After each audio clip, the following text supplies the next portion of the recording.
শতাধিক প্রাণের বিনিময়ে বাংলাদেশে বদলে গেল সরকারি চাকরিতে সংরক্ষণ। হাইকোর্টের রায় খারিজ করে কোটা সংস্কারের পক্ষেই রায় সেদেশে সুপ্রিম কোর্টের। কতটা সংরক্ষণের নির্দেশ বাংলাদেশের সুপ্রিম কোর্টের?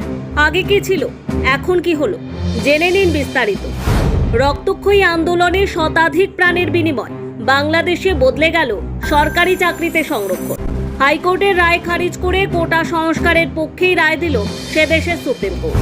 আদালতের নির্দেশে এবার থেকে 93% আসনে নিয়োগ হবে মেধার ভিত্তিতে।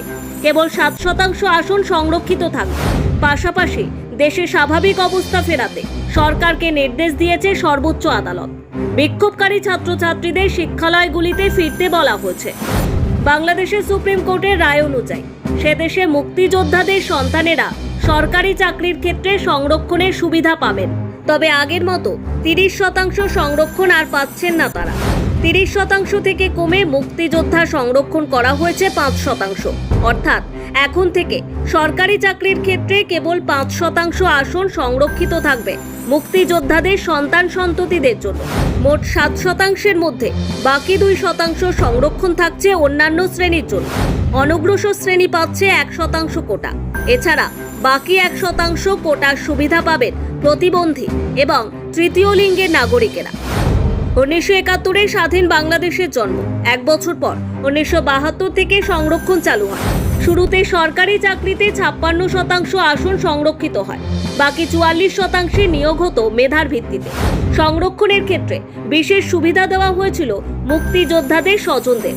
56% সংরক্ষণের মধ্যে 30%ই ছিল তাদের জন্য। এছাড়া মহিলাদের জন্য 10%, বিভিন্ন জেলার জন্য 10%, জনজাতিদের জন্য 5% এবং প্রতিবন্ধীদের জন্য 1% সংরক্ষিত পদ ছিল সরকারি চাকরিতে। পুরনো এই সংরক্ষণ পদ্ধতির বিরোধিতায় আন্দোলন শুরু হয় 2018 সালে। আন্দোলনের দাবির পক্ষে দাঁড়িয়ে প্রধানমন্ত্রী শেখ হাসিনা মুক্তিযোদ্ধাদের স্বজনদের জন্য 30%, মহিলাদের জন্য 10% এবং জেলা খাতে 10% সংরক্ষণ বাতিল করে দেয়। অর্থাৎ সংরক্ষণ রাখা হয় শুধু জনজাতিদের 5% এবং প্রতিবন্ধীদের 1%। কিন্তু গোলবাধান 7 জন মুক্তিযোদ্ধার পরিবার। 2021 সালে তারা সরকারি সিদ্ধান্তের বিরোধিতায় হাইকোর্টে মামলা করেন। এরপর গত 5 জুন উচ্চ আদালত জানায় সরকারি সিদ্ধান্ত অবৈধ। ফলে ফিরে আসে মুক্তিযোদ্ধাদের জন্য 30% সংরক্ষণ। এই পরিস্থিতিতে বাংলাদেশ জুড়ে নতুন করে আন্দোলন শুরু করে শিক্ষার্থীরা। গত বৃহস্পতিবার থেকে যা হিংসাত্মক হয়ে ওঠে।